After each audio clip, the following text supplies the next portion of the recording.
ادھر سے مسلمان اشارہ ملتے ہی مسیلمہ کے لشکر کی طرف چل پڑے۔ مسیلمہ نے اپنے لشکر کو پھر حملہ روکنے کی ترتیب میں کر لیا تھا۔ جب مجاہدین اسلام کا لشکر مقابلے میں پہنچا تو انصار سے ایک سردار ثابت بن قیس گھوڑے کو ایڑ لگا کر لشکر کے سامنے آ گئے۔ اے اہل مدینہ، انہوں نے بلند آواز سے کہا، تم ایک شرمناک مظاہرہ کر چکے ہو۔ ثابت بن قیس نے دشمن کی طرف اشارہ کر کے کہا، اے میرے اللہ، جس کسی کی یہ لوگ عبادت کرتے ہیں میں اس پر لعنت بھیجتا ہوں۔ انہوں نے مجاہدین کی طرف منہ کر کے کہا، اے اللہ، جو بری مثال میرے اس لشکر نے قائم کی ہے میں اس پر بھی لعنت بھیجتا ہوں۔ اتنا کہہ کر ثابت بن قیس رضی اللہ عنہ نے نیام سے تلوار کھینچی اور گھوڑے کا رخ دشمن کی طرف کر کے ایڑ لگا دی۔ ان کے آخری الفاظ یہ تھے، دیکھو میری تلوار دشمن کو مزہ چکھائے گی اور تمہیں ہمت اور استقلال کا نمونہ دکھائے گی۔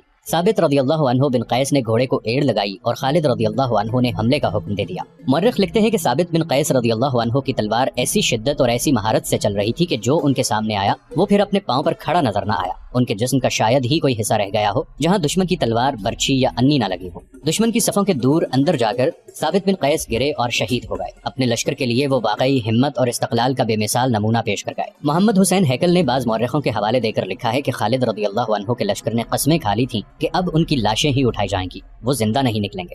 ایک مورخ نے لکھا ہے کہ انہوں نے قسم کھائی کہ ہاتھ میں ہتھیار نہ رہا، ترکش میں تیر نہ رہا تو دانتوں سے لڑیں گے۔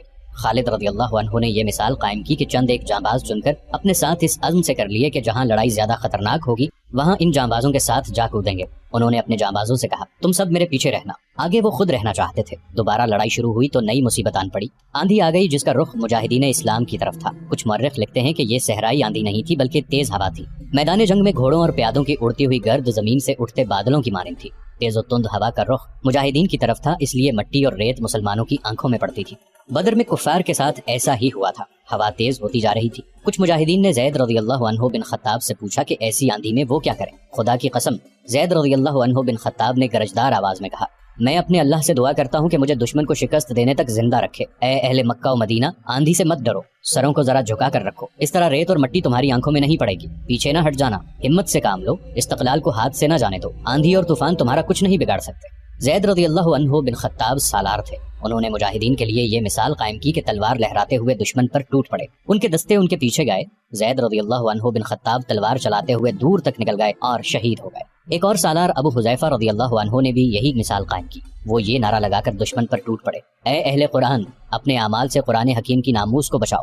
وہ بھی مقابلے میں آنے والے ہر مرتد کو کاٹتے گئے، زخم کھاتے گئے اور شہید ہو گئے۔ ان سالاروں نے جانیں دے کر مجاہدین کے عزم میں جان ڈال دی اور وہ آسمانی بجلیوں کی طرح دشمن پر ٹوٹ پڑنے لگے۔ اس کے باوجود مسیلمہ کا لشکر قائم و دائم تھا۔ خالد رضی اللہ عنہ نے میدان جنگ کا جائزہ لیا۔ یہ ایسی جنگ تھی کہ جس میں چالیں چلنے کی ذرا سی بھی گنجائش نہیں تھی۔ یہ آمنے سامنے کی ٹکر تھی، اس میں صرف ذاتی شجاعت ہی کام آ سکتی تھی۔ خالد رضی اللہ عنہ نے میدان جنگ کا جائزہ لیتے ہوئے دیکھا کہ مسیلمہ کے محافظ اس کی حفاظت کے لیے جانیں قربان کر رہے ہیں۔ خالد رضی اللہ عنہ کو فتح کا ایک یہی طریقہ نظر آیا کہ مسیلمہ کو مار دیا جائے۔ یہ کام اتنا سہل نہیں تھا جتنی آسانی سے دماغ میں آیا تھا، لیکن خالد رضی اللہ عنہ ناممکن کو ممکن کر دکھانے کے لیے اس طرح مسیلمہ کی طرف بڑھے کہ ان کے جانبازوں نے ان کے گرد گھیرا ڈال رکھا تھا۔ جب قریب گئے تو مسیلمہ کے محافظوں نے ان پر حملہ بول دیا۔ خالد رضی اللہ عنہ کے قریب جو آیا وہ زندہ نہ رہا، مگر مسیلمہ تک پہنچنا ممکن نظر نہیں آتا تھا۔ خالد رضی اللہ عنہ کے جانبازوں نے اپنی ترتیب بکھرنے نہ دی۔ ایک موزوں موقع دیکھ کر خالد رضی اللہ عنہ نے اپنے جانبازوں کو مل کر حلہ بولنے کا حکم دے دیا۔ خالد رضی اللہ عنہ خود بھی حلے میں شریک ہو گئے۔ کچھ محافظ پہلے ہی مر چکے تھے یا زخمی ہو کر تڑپ رہے تھے۔ خالد رضی اللہ عنہ کے جانبازوں کا حلہ اتنا شدید تھا کہ مسیلمہ کے محافظ بوکھلا گئے۔ میدان جنگ کی صورتحال یہ ہو گئی تھی کہ مجاہدین جو فتح یا موت کی قسمیں کھا چکے تھے وہ مرتدین پر ایک خوف بن کر چھا رہے تھے۔ مسیلمہ کو اپنی حفاظت کے لیے کوئی اور محافظ نہیں مل سکتا تھا۔ مسلمانوں کے نعروں کے ساتھ آندھی کی چیخیں میدان جنگ کی ہولناکی میں اضافہ کر رہی تھیں۔ مسیلمہ کے بچے کچھ محافظ گھبرانے لگے۔ خالد رضی اللہ عنہ کے جانبازوں نے ان کا حلقہ توڑ دیا۔ یا نبی، کسی محافظ نے کہا، اپنا معجزہ دکھا، اپنا وعدہ پورا کر ہمارے نبی۔ ایک اور محافظ نے کہا، تیرا وعدہ فتح کا تھا۔ مسیلمہ نے موت کو اپنی طرف تیزی سے بڑھتے دیکھا تو اس نے بلند آواز سے اپنے محافظوں سے کہا، اپنے حسب و نسب اور اپنی ناموس کی خاطر لڑو، اور وہ بھاگ اٹھا۔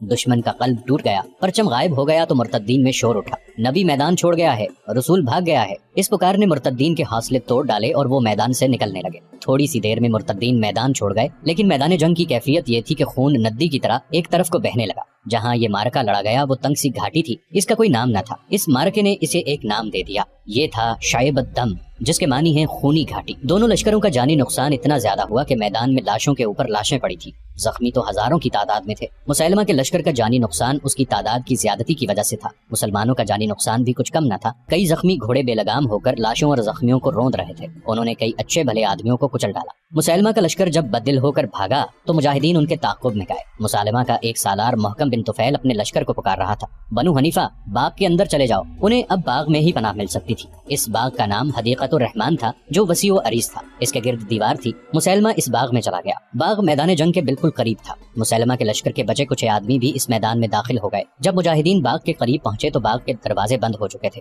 مورخین کے مطابق باغ میں پناہ لینے والے مرتدین کی تعداد 7,000 تھی۔ خالد رضی اللہ عنہ گھوڑا دوڑاتے باغ کے ارد گرد گھوم گئے، انہیں اندر جانے کا کوئی رستہ نظر نہ آیا۔ اندر جانا ضروری تھا، مسیلمہ کو قتل کرنا تھا کہ یہ فتنہ ہمیشہ کے لیے ختم ہو جائے۔ اللہ کے ایک مجاہد براء رضی اللہ عنہ بن مالک آگے بڑھے اور بولے، مجھے اٹھا کے دیوار کے اندر پھینک دو، خدا کی قسم دروازہ کھول دوں گا۔ براء رضی اللہ عنہ بن مالک صحابہ کرام رضی اللہ عنہم میں خصوصی درجہ رکھتے تھے، کسی نے بھی یہ گوارا نہ کیا کہ انہیں باغ کے اندر پھینک دیا جائے، لیکن انہوں نے اتنا زیادہ اصرار کیا کہ 2-3 مجاہدین نے انہیں اپنے کندھوں پر کھڑا کر دیا اور وہ دیوار پر جا کر باغ میں کود گئے۔ باغ میں دشمن کے 7,000 آدمی تھے اور براء رضی اللہ عنہ اکیلے۔ 7,000 کفار میں ایک مسلمان کا کود جانا ایسے ہی تھا جیسے کوئی آتش فشاں پہاڑ کے دہانے کے اندر کود گیا ہو۔ براء رضی اللہ عنہ بن مالک سراپا عشق تھے جو آتش نمرود میں کود گئے تھے۔ انہوں نے باغ کا دروازہ اندر سے کھولنے کا بے حد خطرناک کام کسی کے حکم کے بغیر اپنے ذمہ لیا تھا۔ انہوں نے دروازے کے قریب سے دیوار پھاندی تھی۔ 7,000 بنو حنیفہ جو باغ کے اندر چلے گئے تھے اور جنہوں نے دروازہ بند کر لیا تھا ابھی افراتفری کے عالم میں تھے۔ انہیں معلوم تھا کہ مسلمان ان کے تعاقب میں آ گئے ہیں اور انہوں نے باغ کو محاصرے میں لے لیا ہے، لیکن وہ یہ سوچ بھی نہیں سکتے تھے کہ کوئی مسلمان اکیلا دیوار پھاند کر اندر آنے کی جرت کر سکتا ہے۔ وہ کون ہے؟ کسی نے بڑی بلند آواز میں کہا، وہ دروازہ کھول رہا ہے، کاٹ دو اسے۔ کوئی مرتد للکارا، گردن مار دو، ایک اور للکارا، پکڑ لو، مار ڈالو۔ ایک شور اٹھا، بے شمار مرتد تلواریں اور برچیاں تانے براء رضی اللہ عنہ بن مالک کی طرف دوڑے۔ براء رضی اللہ عنہ ابھی دروازہ کھول نہیں سکے تھے، انہوں نے تلوار نکالی اور بنو حنیفہ کا جو آدمی سب سے پہلے ان تک پہنچا تھا اسے براء رضی اللہ عنہ کی تلوار کے بھرپور وار نے وہیں روک دیا۔ وہ لڑکھڑاتا ہوا پیچھے ہٹا۔ براء رضی اللہ عنہ نے ایک بار پھر دروازہ کھولنے کی کوشش کی، وہ بر وقت پیچھے کو گھومے، بیک وقت 2 آدمیوں نے ان پر برچھیوں کے وار کیے تھے۔ براء رضی اللہ عنہ پھرتی سے ایک طرف ہو گئے، دونوں برچھیوں کی انیاں جو براء رضی اللہ عنہ کے جسم میں اترنے کے لیے آئی تھیں دروازے میں اتر گئیں۔ براء رضی اللہ عنہ نے بڑی تیزی سے تلوار چلائی اور دونوں آدمیوں کو اس وقت گھائل کر دیا جب وہ دروازے میں سے برچیاں نکال رہے تھے۔ کئی مرتد براء رضی اللہ عنہ بن مالک پر مل کر حملہ کرتے تھے اور براء رضی اللہ عنہ دروازے کے ساتھ پیٹھ لگائے بڑی تیزی سے تلوار چلا رہے تھے۔ ان کی زبان سے 2 ہی نعرے گرجتے تھے، اللہ اکبر محمد الرسول اللہ۔ وہ وار روکتے، وار کرتے اور دروازہ کھولنے کی کوشش کرتے تھے۔ تاریخ میں لکھا ہے کہ براء رضی اللہ عنہ بن مالک نے بنو حنیفہ کے بہت سے آدمیوں کو ہلاک اور زخمی کر دیا اور دروازہ کھول دیا۔ بعض مورخوں نے لکھا ہے کہ براء رضی اللہ عنہ بن مالک کے پیچھے چند اور مسلمان دیوار پھاند کر اندر چلے گئے تھے جنہوں نے تیروں سے مرتدین کو دور رکھا اور براء بن مالک رضی اللہ عنہ نے دروازہ کھول دیا۔ اس پر تمام مورخ متفق ہیں کہ سب سے پہلے براء رضی اللہ عنہ بن مالک دیوار پھاند کر اندر گئے تھے۔ دروازہ کھلتے ہی مسلمان اس طرح دروازے میں سے اندر جانے لگے جیسے نہر کا کنارہ کہیں سے ٹوٹ گیا ہو۔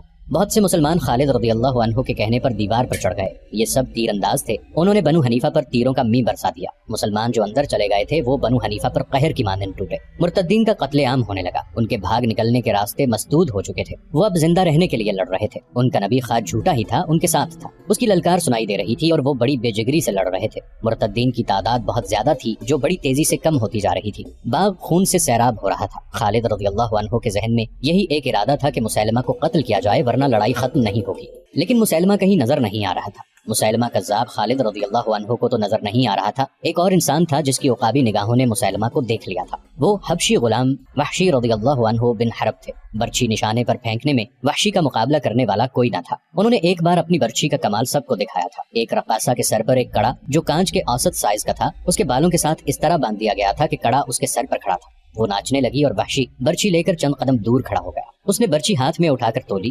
رقاصہ رقص کر رہی تھی۔ جو ہی رقاصہ موضوع زاویے پر آئی وحشی نے تاک کر برچھی پھینکی، برچھی رقاصہ کے سر پر کھڑے کڑے میں سے گزر گئی۔ جنگ احد میں وحشی بن حرب نے رسول کریم صلی اللہ علیہ وآلہ وسلم کے چچا حمزہ رضی اللہ عنہ بن عبد المطلب کو اسی طرح برچھی پھینک کر شہید کیا اور ابو سفیان کی بیوی ہند سے انعام وصول کیا تھا۔ اس وقت وحشی مسلمان نہیں ہوا تھا۔ فتح مکہ کے بعد وحشی نے اسلام قبول کر لیا تھا۔ اب مسیلمہ کذاب کے خلاف جنگ میں وحشی رضی اللہ عنہ مسلمانوں کے لشکر میں تھے۔ بانگ کے خونریز معرکے میں انہوں نے مسیلمہ کو دیکھ لیا تھا، انہوں نے خالد رضی اللہ عنہ کی زبان سے سن لیا تھا کہ مسیلمہ کو ختم کیے بغیر لڑائی ختم نہیں ہوگی۔